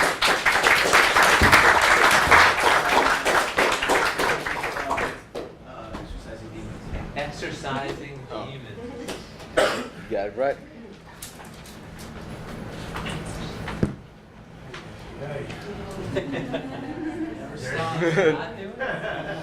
Keep it going, man. Dude, you're killing me. Keep it going. Keep it going, baby. Go get some meat.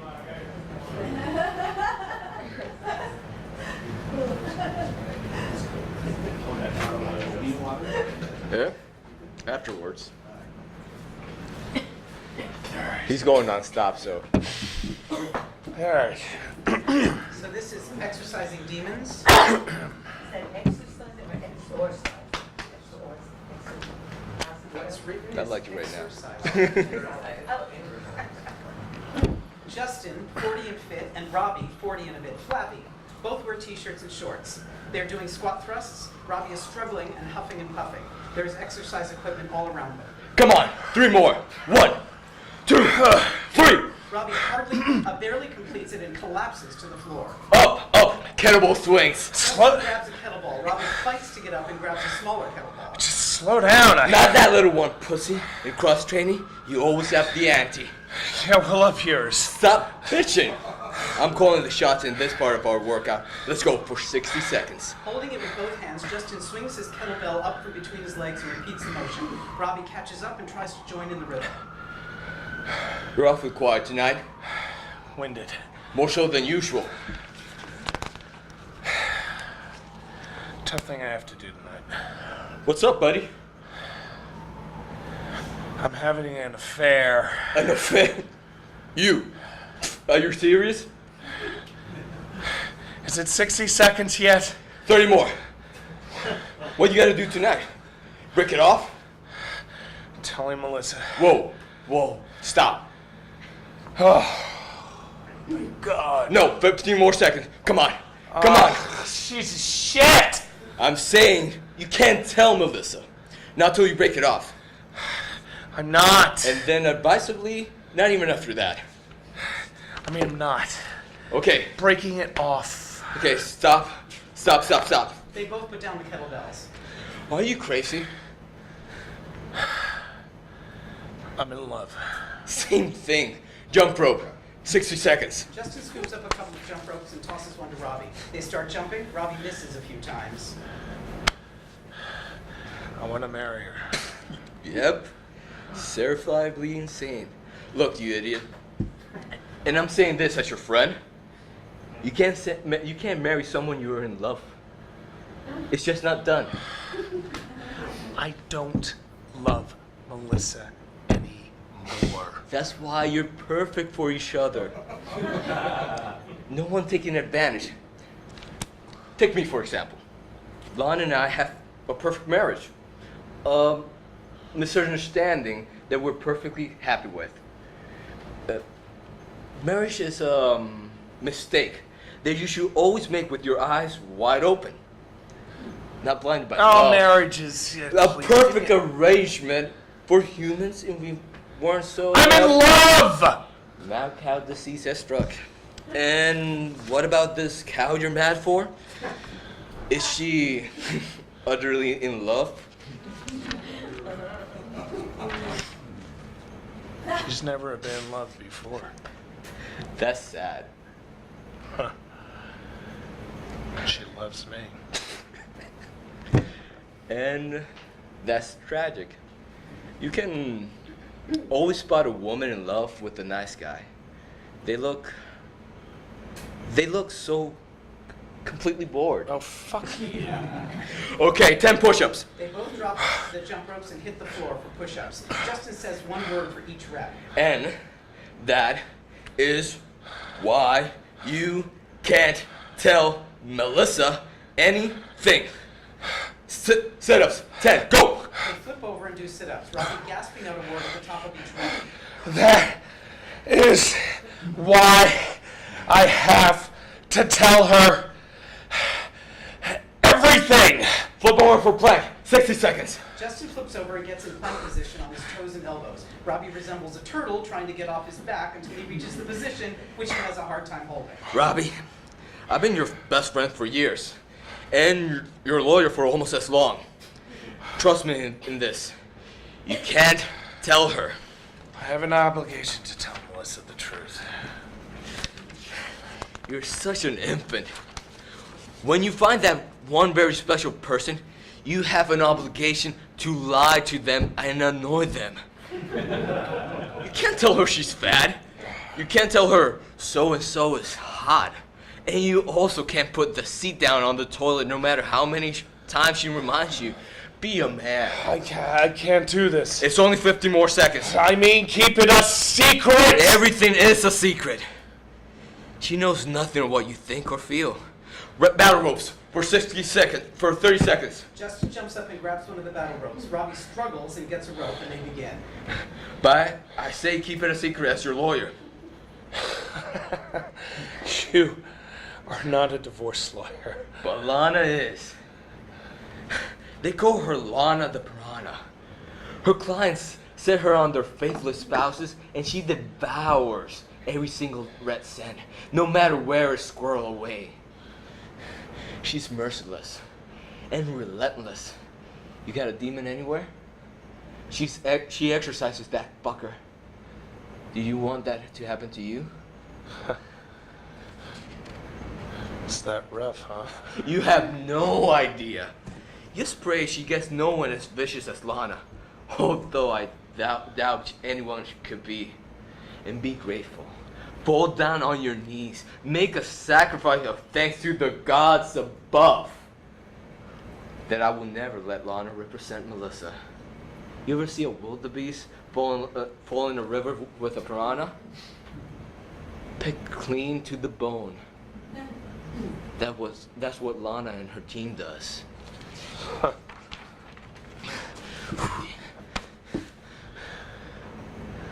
Can she represent me?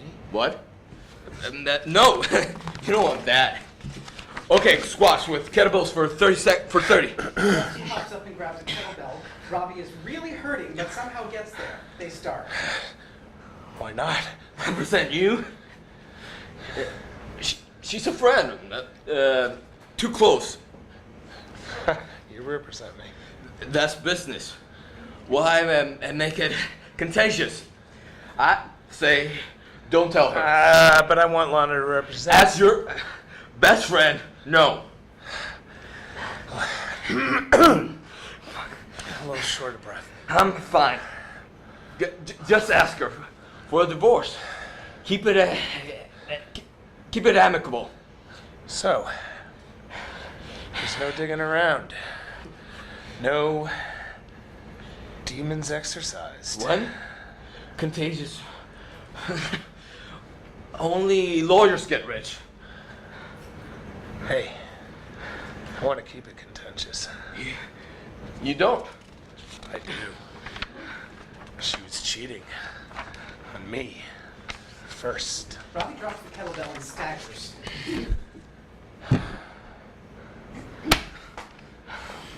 I can't take it. Justin drops his kettlebell. Come on, Robbie. Medicine ball for 60. Justin picks up a medicine ball and they begin shoving it into each other's chest with a thud. How did you know? I could tell. Robbie is finding new power and starts heaving it harder, and Justin is almost knocked back. You want real revenge? Let the bastard keep her. Besides, you don't know for certain. I do now. Lana told me who. Melissa was fucking. Lana? When? Last night, when we were fucking! What? Robbie throws a vicious thrust with the medicine ball that almost takes the air out of Justin. Justin barely stays standing, holding the ball. Okay! My turn! Boxing! Boxing? My punch! No gloves! No need for them. Robbie swings and punches Justin in the face. Justin goes down hard. Robbie grabs a couple of towels and throws one down to Justin. I enjoy lying, Alana. You enjoyed the piranha. Robbie wipes himself off and exits. The end.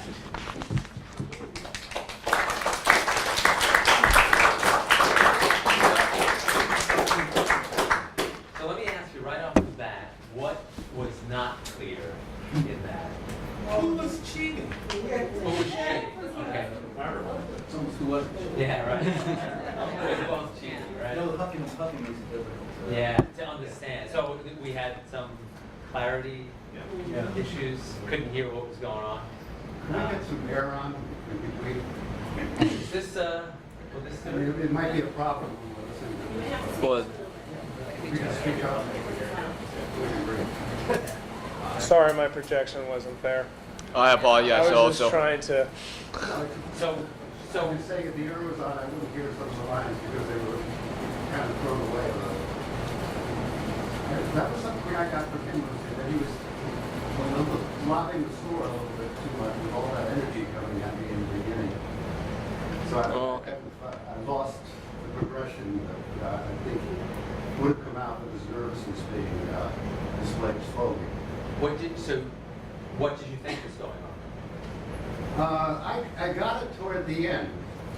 You know, I'm commenting more from the... Sure. What did you think was going on? What did I think? Yeah. I missed a few things. Oh, that okay. bothered me a lot. So Okay. kind of got to improve. You probably don't want that on the yeah. It's going to be that light. The relationship between them was, I thought he was the personal trainer because of the way he's really leading. He's not maybe when you're actually doing it, that would be clear, but I definitely thought he was the personal trainer. So when he says you're my lawyer, it was, yeah, it did, because it's just the way he's sort of forcing him, and if he's struggling, and so that their whole relationship. But as also like one thing, when you have friends working out together, and there's one that's fit, they tend to be also like, especially one that's aggressive as him, they tend to be like, no, let's keep going. Shut up. I'm sorry. Personal trainers tend to be nicer. A couple of things, I did get that they were friends once he said lawyer, okay? But Once he said what? that he was his lawyer. Oh, his lawyer. And I got that they were friends.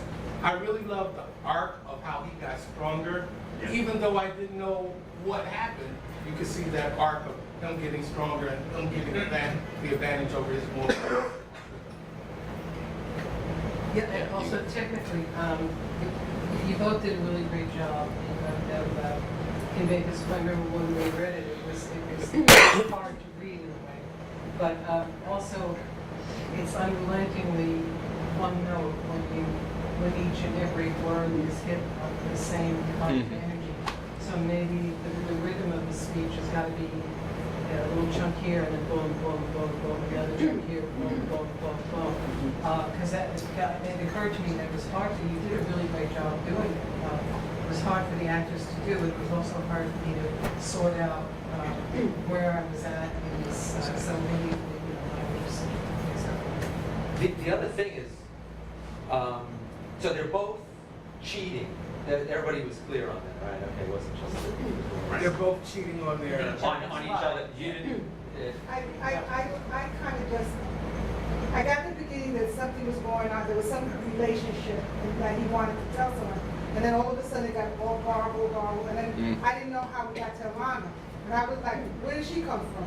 And then they were talking about how we're going to tell her. I got lost. Was it audio problems? No, it had nothing to do with No, that. you heard everything. I heard everything, and I just got lost, but I just didn't know how we got to him being strong. And I'm just trying to figure out, were they both having a relationship, and the two wives were? I didn't know who was having it. I didn't know, it was like a lot of people there. There are 4 people out there. Keith, what were you? Yeah, I didn't really understand who was having a relationship or who was cheating on who. That needs to be a little clearer for me. What was happening?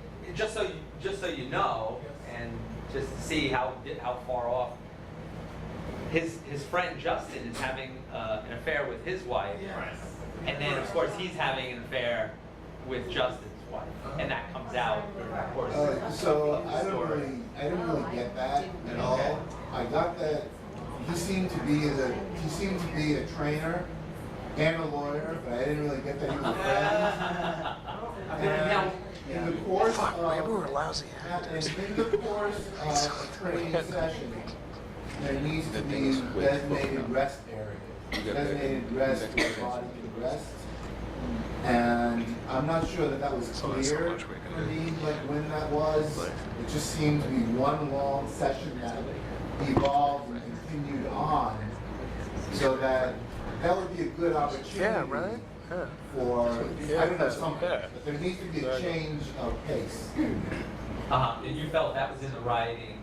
Yes. Not so much between them? Yeah. But I'm just on some level, it just felt like there was so much hostility building up between them that there couldn't even be a break. I mean, it was just like building up, and just had to, ultimately just like flow out from each of them because it was just too much to contain. And once again, is that the words, or was that Just the words and the acting kind of conveyed the sense of this constantly building and evolving tension that was almost unrelenting in nature. Just any kind of break wouldn't have fit in quite as well because you had the sense that it was building towards something and they were ultimately going to lash out. And just before I ask another question, the CrossFit thing it's designed that way, right? Yeah, well, like when you're going You in have to know circuits, that, I guess. circuits, it's like you go one after the other and and non-stop. So logically, they don't stop with this kind of training, but neither here nor there. Desi? I think this is a very physical piece. I think this is the kind of, these are problems that might not resolve until you actually started rehearsals and started working through it. Because I had a hard time like hearing what they were saying because they were putting a lot of acting effort into like setting the scene. And I think that the play comes in three distinct pieces. You have the piece where he says he needs to confess, and he's still exploring. He's not 100% sure yet. Then you have that moment of confirmation where he knows that his friend was cheating with his wife. And that moment was passed so fast, you don't really get to sink your teeth into it. You don't get to feel the turn. And then the power switches. And so it's three distinct pieces. You don't really get to feel each piece. And I think that the physicality of this scene is, I think only rehearsal is going to be able to solve this. And I think it would be a completely different piece if you had the chance to rehearse it. I think you're absolutely right. I think you're absolutely right. I mean, that's where direction, off script, everything, working out. Jonathan, you need to do this. I'm sorry. No. What's your name? Video. Delio. Okay. That's. I agree with you 100%. Yeah, it's like that's where directing comes in, and taking the moment, not doing a reading. I mean, yeah. Whether it needs to be adjusted or not or whatnot, I agree. I think it's terrific, but I agree with you 100%. That's where the directing comes in, and then the tweaking from there. And we're going to do maybe just one question. We really want to move on. Jeff? Well, for me, I guess the confusion is your two major characters that are here, Melissa and Lana Piranha. Is it possible to maybe have one of the wives or girlfriends actually show up? Could she be taking a class or somewhere in that middle sequence, maybe there's something that he sees? Because there's so much, it's so hard to follow. All these pieces aren't there. All right. It could be kind of cool outside. You don't have to see her, but you don't have to hear anything of her, but she's there. Oh yeah.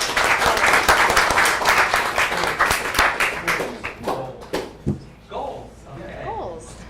More weightlifting. Yes, it's simple. All right. I need a shot. I know. Jonathan, I have water for you right here. That's not a shot. All right. So this is goals. Okay. Tom grunts as he throws up a barbell. Nora, in personal trainer garb, watches. Hold it, Tom. 1, 2, 3, 4, 5. Let it drop. Tom slams the barbell down. Yes! You did it! Who hit their goal of 10 clean and jerks at 100 pounds? I did. Who got you into ripped beach body condition?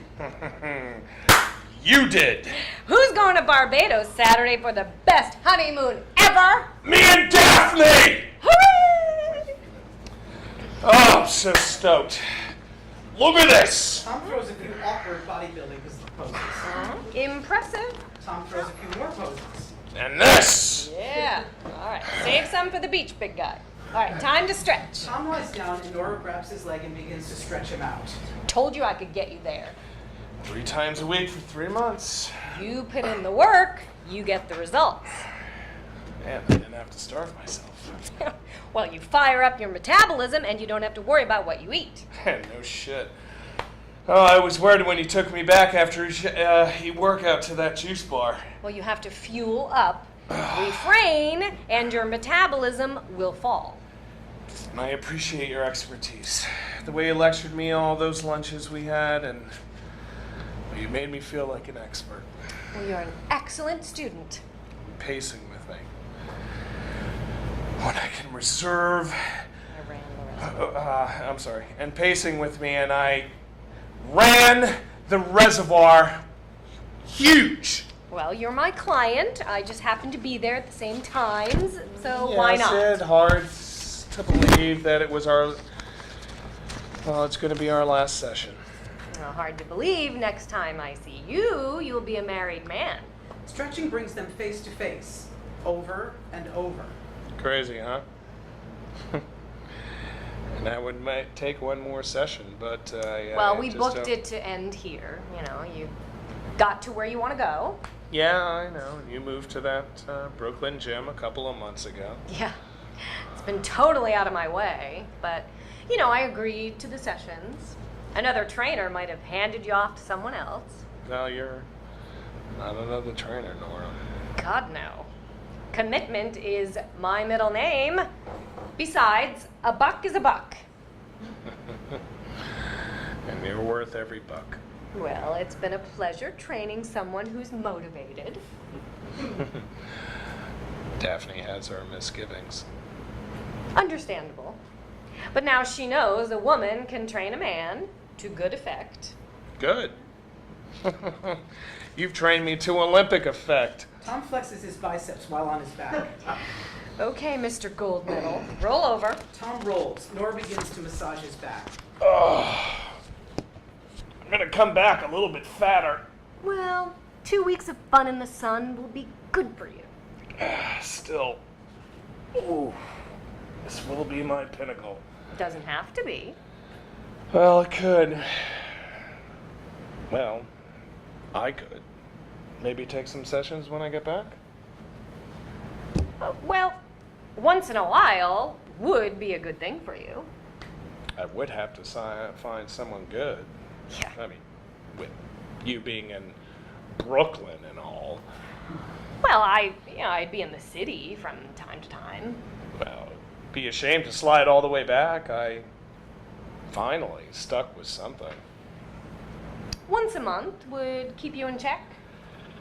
Well, you know I can be lazy, so maybe once a week might be better.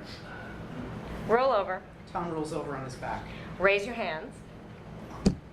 Well, yeah, I could do that. Nora grabs Tom's hands and begins pulling. Even twice a week if you needed it. And maybe I can do better. 10 clean and jerks with 150! Well, that goal would take 3 times a week. Nora comes around and grabs Tom's leg and does another stretch, bringing them face to face. It would be a stretch for both of us. Well, it would give me something else to aim for. It's good to have goals. Don't you know it? It's not too much for you? You know, Manhattan and all? Hey, you know, commitment is my middle name. Okay. Book me for another 3 months. All right, new goals! Nora hops up and offers Tom a hand. Tom takes her hand and hops up. We're done for now. I'll see you in 2 weeks. Good luck, Tom. Yeah.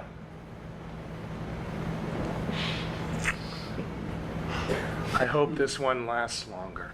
They both smile and kiss awkwardly. Yeah, well, our marriage was what it was, Tom. Tom exits, lights out.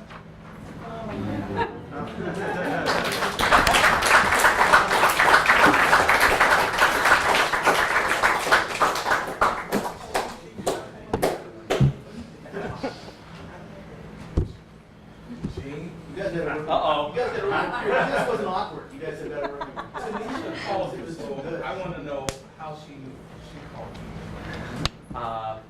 I have no idea. How she was? Just give me some time to think about it. So how did you know? So what? She. It was just ongoing, and there was no way it could just be about working out and exercise, and it just didn't make sense. So it seemed more like love. He kept giving her eye contact and the touchy-feely. It just. The fact that they're actually a couple in real life. Oh, I didn't know that. That kind of comes through. Oh, I didn't know that. Thank you. that kind of comes through a little bit. But I was just trying to figure it. so you weren't fooled at all. No.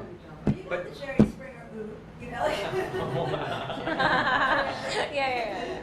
now, I mean, so much of this is the subtext, obviously, and the physicality of what they're doing. I mean, if you've ever watched trainers and their clients, it's shocking sometimes. You know, oh, wow, that looks rather sexual. Yeah. But I think so much of it, gets carried on that. Almost the lines are almost throwaway completely. But it was clear as to that they. It's not clear in the beginning that they were in a relationship, except for Tanisha thinks that they were. I'm sorry. I think that the sound of the audience at the end, it's the sound of the bullseye. Yeah, exactly. Yeah.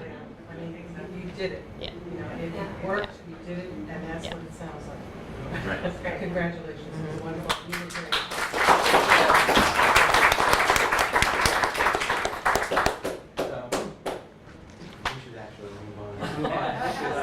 Otherwise, we'll be here. I think this one's ready to go. I have a question, really quick. So Brooklyn, is that another guy? No. I know it's a location, but it could be, okay. It could be. Straight up. Yeah, straight up. Commitment is her middle name. Oh, yeah. That's why. Maybe I go sore. Oh, yeah. So this is that. Yeah. You're moving to Brooklyn. Yeah. This is it. This is it. Okay, hey, Yeah. this is the last one. And this is called bag. What's a bag? B-A-G. This is called bag. B-A-G.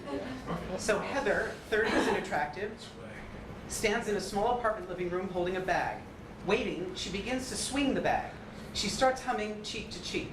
She gets into it, swinging the bag with more intent. It becomes a dance, flipping the bag around and around. Jody, 30 and beautiful, enters carrying a shovel. Jody stops and watches Heather. What the hell are you doing? Lightening the mood. By swinging Ginger Rogers around the room? It's her last dance. Heather? Heather! Heather stops. Let's just do this, okay? What's the shovel for? Jody raises the shovel. To dig. Dig? To bury her. They stare at each other. In the park? Huh? We're gonna bury her in Central Park at 2 in the morning? What did you think we were going to do with her? I don't know, say a word or two over a trash can on the corner. Throw Ginger Rogers in a trash can? She's just a hunk of meat with fur at this point. How can you? She's in kitty heaven, dancing with Freddie. Heaven, she's in heaven. She's And- gone. Look, I feel horrible that I don't feel bad.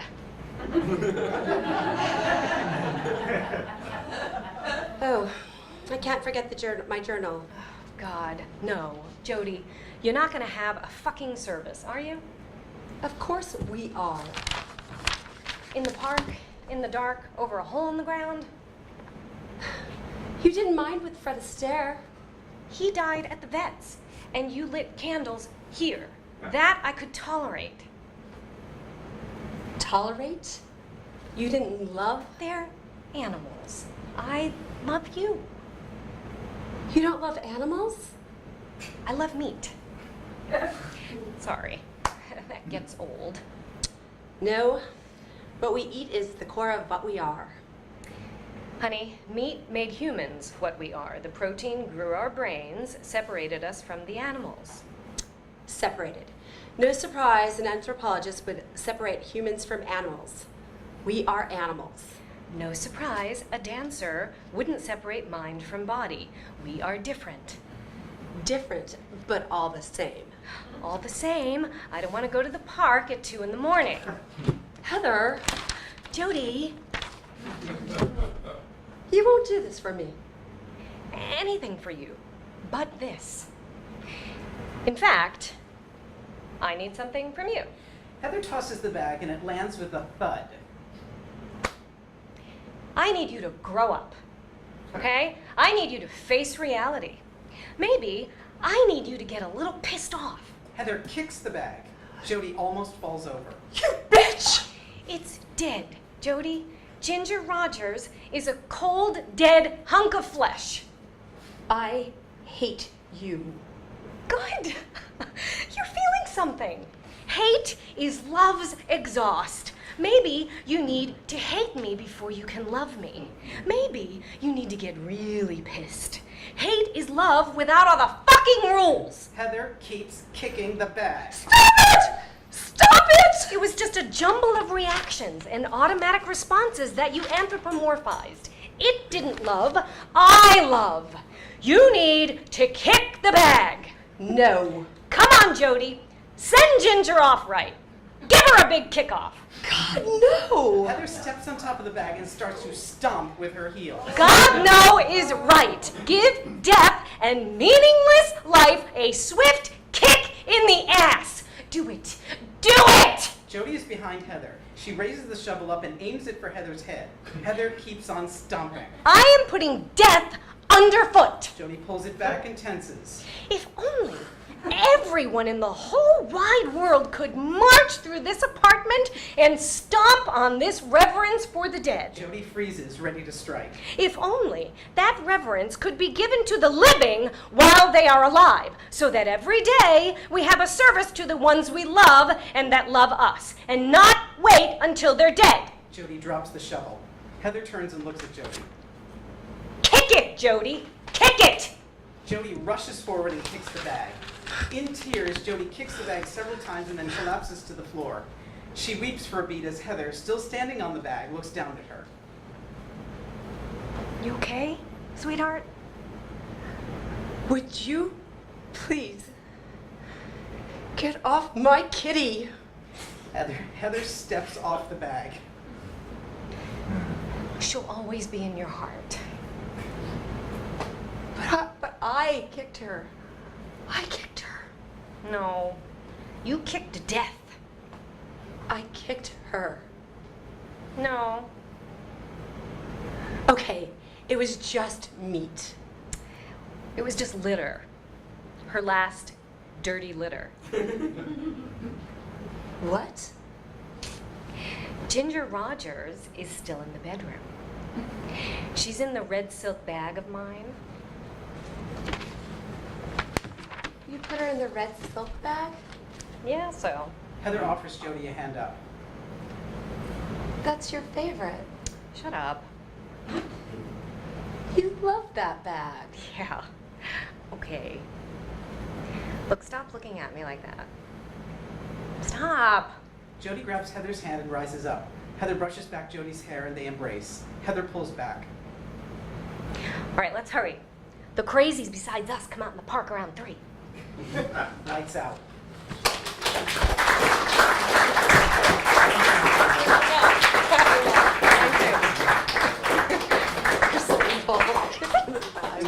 No cats were harmed in the and I have two kitties that I love desperately. Don't send me letters. So, we're doing good on time. I hope you can stay for the rest of this and the party after, right? Only kidding, there's no party. Beer authority afterwards. So, in terms of the circumstances, this obviously you realize her cat passed away, right? Okay, and that she wants to bury it, correct? And the relationship between them is a loving one.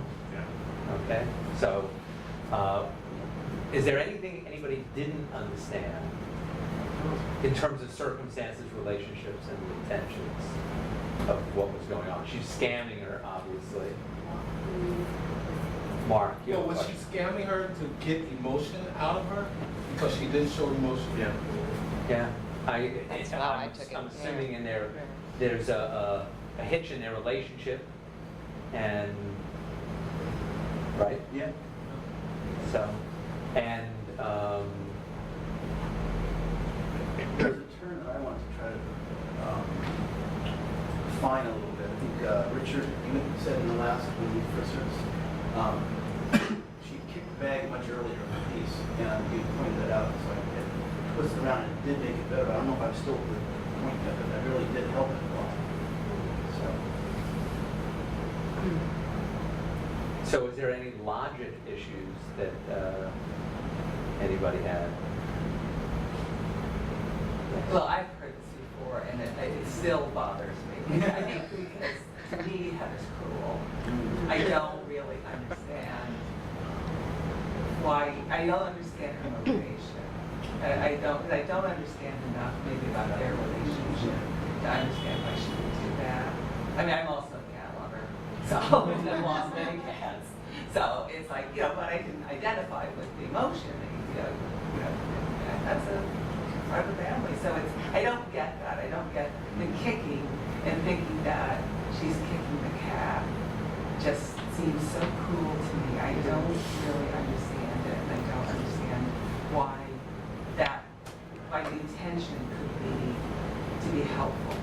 But could it be helping Jody move on? I don't know. I mean, see, it doesn't feel that way to me, but this is my take on it. So it's also, approach it. You don't think that's it. Maud? I think maybe, I mean, I don't disagree, but I think maybe it might help if we had a little more seeing Jody unable to feel more of that beforehand, so we get a sense that Heather wasn't just some crazy. Well, I got it. I'm sorry. I got in the writing Heather's passive aggressiveness because she says, you don't pay attention to the living, you don't give reverence to the living while we're alive, and then she starts going off on her tirade. Clearly, she's not getting anything from her. Yeah. And then also I thought it was really great when Heather said, you're not kicking the cat, you're kicking death. Yeah. Death sucks. Yeah. But yeah. I think if we had a little of the, of just that. literally longer in the beginning, yeah. just an additional sooner, piece. yeah. In order to accomplish what? To show Jody not. Show Jody's deficiency. Well, I mean, it's not. Is it that Jody isn't showing emotion, or is it that she shows emotion in the wrong place, in an inappropriate place? I mean, is it because she cares so much about the cat as opposed to and not about her? That's kind of what I got out of it a little bit. She loves the cat more than her. Heather thinks maybe. Right. So maybe you're not lying, like you're obsessing too much. Yeah. For me, what I'm trying to get is not so much that Jody's deficiencies, but a part of the scene that showed why Heather was doing this that doesn't make Heather seem so cruel. Right. I got you. Yeah. Okay, right. That makes sense. Des? Because I think no matter whether it's Jody's deficiency or if it's Jody's not, she gives more to animals than she gives to people, whatever it is, we don't see any of that. I think we need to see just some piece of that so that we know why. I know you give word to it, but we kind of need to see something. Yeah. Okay, yeah. so you're saying pretty much the same thing that Maud said, right? I'm thinking this based on what Nancy just said. You might want to think about playing with styles if you were to present this as an evening altogether, all these pieces. That actually this would be really interesting to do it in a more expressionistic style, like take it like to UNESCO or Genet, and really think about like just having the whole acting style. And because right now all these pieces have been directed with the same style, but really maybe stealing from some different forms of theater and doing this, and then it could become really tense and interesting, if you tried a totally different style. I was going to say, what if we didn't use a cat? What if it was something like a gerbil, a hamster, or a goldfish? That would be easier for you? Something a little more palatable. That is more. A cat is, a cat. I'm just curious. Yeah, it's something that I could see that. They're family members. Something that really couldn't show affection. Oh, I see. So that what she would be like doing a fish. would not seem quite as cool because it's a smaller animal. Yeah. Interesting. Yeah. Okay. Yeah, I mean, I tend to agree with Nancy, and I think the problem might be in the setup is that I feel like we need to feel that what's your character's name again? Jody. That it's her problem that is being fixed here, whereas I think in the setup we feel like it's your character that's got kind of an issue, like, please don't, cats, forget about it, I could care less. And so that's why I think it feels cruel, and then we shouldn't be worrying about it's cruel, it's funny. And so we have to perceive this thing as outrageous a comic on her way part. for her to get this character out of her. Like it's got to be something like she cares more about cats than she does about people. or That's something. right, So yeah. that we see, Yeah. so that we see what you're doing as something to like jolt her into a realization that people are more important than cats or something like that. But before everybody kind of buys into that. That's raise a hand, show of hands. Yeah, that's pretty much. Well, and it starts, I mean, she's already at that point when the play starts. She's swinging the cat in the air. Yeah. I mean, you're saying she's fed up. Well, it's Or like there's no development, there's no background, there's nothing that gets her to that place where she starts swinging the cat, where her behavior becomes outrageous. Well, it's not that character's play, it's that character's play. She's the one that's going to go through the transformation. She's already, it's already kind of. So there could have been something that happened immediately before, which could come out in the beginning. It could come out at some level. And we'd still start with the swinging. Yeah, I can still start with it, but it's just like, your legs. I know. Keith? I think that it's got to be, because it's got to come more towards their relationship. It's not so much about the cat. That's the vehicle, that's the platform, but I didn't get their relationship. I don't get why she's got to this point. What in her relationship has got to this point that she's crazily swinging around a dead cat? We don't normally do that. And we assume that she doesn't normally do that. That's right. Otherwise, that's another problem. Really? Yeah. So about the relationship, she's driven to something that allows her or compels her to do this Swing a dead cat so that she can get something out of her partner. And so it's got to be more personal to me. I just wasn't detecting anything. I don't know anything really about their relationship. That's what Richard was saying, that we've got to do that. In other words, I've got to let the cat out of the bag. Oh no, that's really worse than stepping on the cat. Yes. Also, another observation, and I know I mentioned this in our playwriting group, but if you want to kill a character, if you want to really set the audience against the character, have them do something cruel to an animal. Yeah. Right. So you're stacking the deck for your character, no matter what she does. She's I mean, it's going to take a hell of a lot of explanation to get her out of the hole you put her in. Yeah. Yeah. So, that's all I have to say. So she does. At the end, she comes forward. It doesn't matter. It doesn't, because the audience. It's too late. Yeah. She's detestable already. Yeah. Well, not the whole audience. I didn't. Well, they changed it. It was from the old, I know the change. But I know what they mean. Favorite. Right.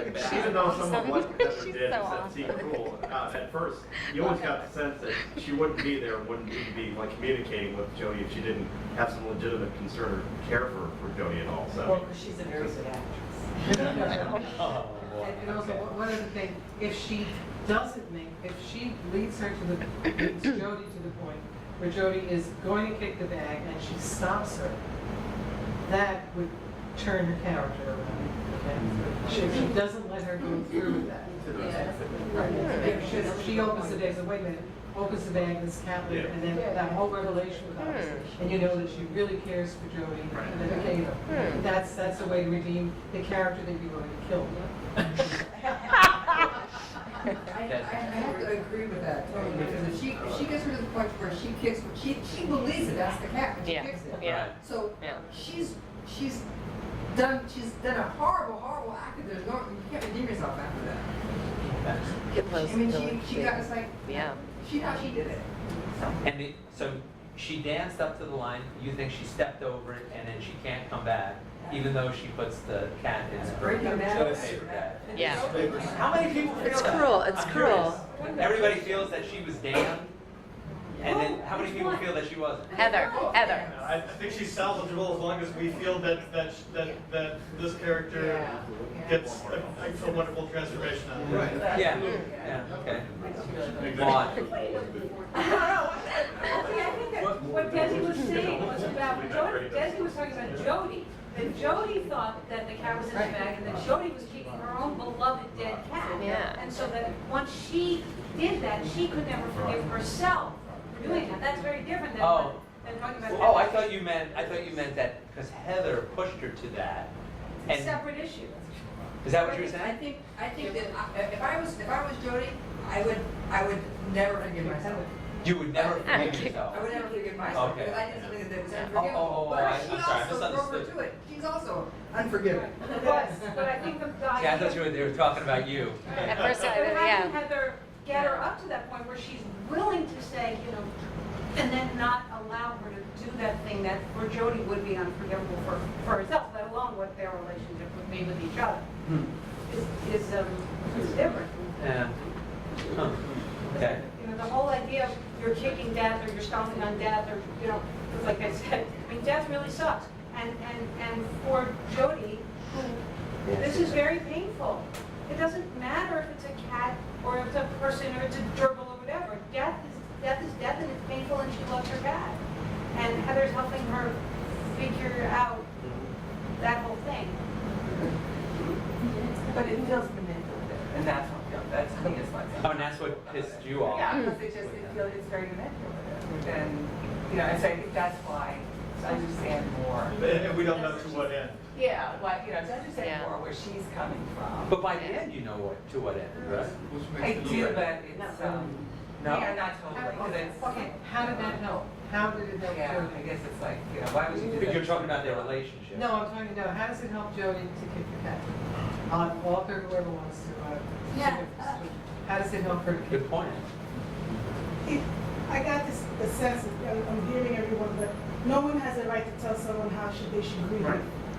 And that's what I found from that when people, you know, when someone dies, that someone tells you, oh yes, you know, in a couple of weeks you're gonna feel okay or whatever, and everything's gonna be all right.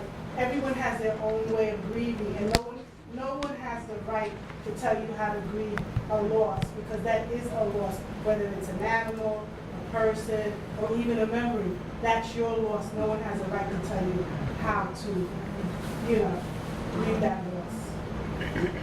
And even along those lines, I could see at the end that Jody, when she was like kicking the bag, she was just lashing out more out of a sense of pain. It wasn't something irredeemable so much as just, you know, just all that pent up pain and angst and just absolute, you know, just disarray within herself emotionally that was coming to the forefront. Yeah, but she crossed the line. She was in such a strong state. She crossed the line when she kicked the cat. She stepped over something that. I think that the problem in here lies, and I need to set up the character of Jody's problem with the relationship, because when she kicks the cat, she's basically saying, I believe, and I believe in it. So I'm right. So look. No, I understand. Right. But that you know, I believe that our relationship, and I believe that our human relationship is more important than this, and so it's not the grieving. The grieving's not really the question, and it's just I didn't adequately set it up for that. I needed to show Jody's insufficiencies directly. I think to establish that. I understand more. I don't agree. Dirk, I think the lesson is you can kill and torture people on stage, but do not fight with cats. Don't fight with animals!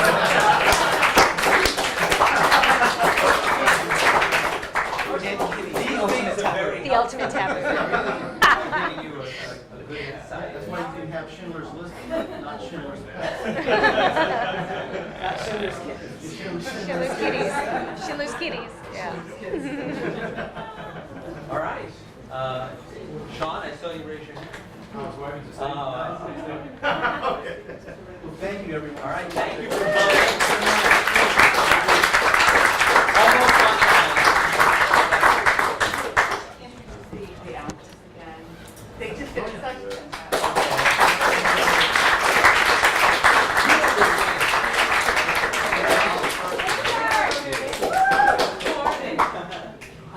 First, reading stage directions, I think he used in every single piece.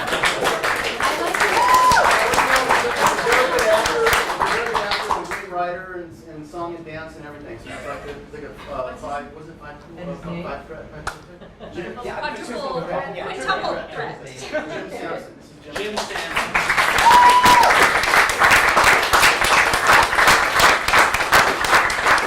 And, please don't hate her because she kicked cats. This is No, she never picked a cat. What is that? Oh, no, she True. did. That's right. No. Oh, that's right. She She was standing on it. She's so convincing that I just got fooled that. See? This is Deborah Lee.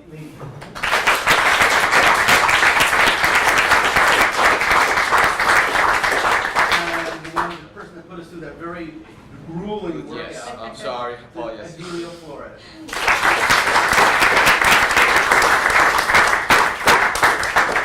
And then Jody maybe stepped over the line at the end, and we maybe can stop her and then rewrite perhaps.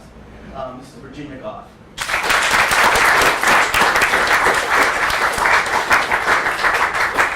We're having a party soon for your children. And that looks over here.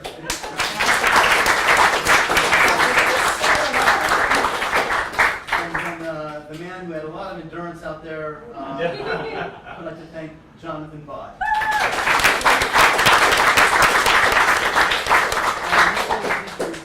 Trinelli helped me with everything.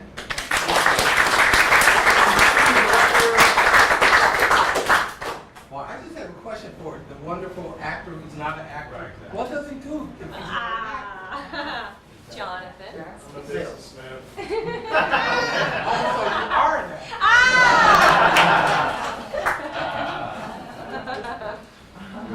So thank you everyone. Have a good night.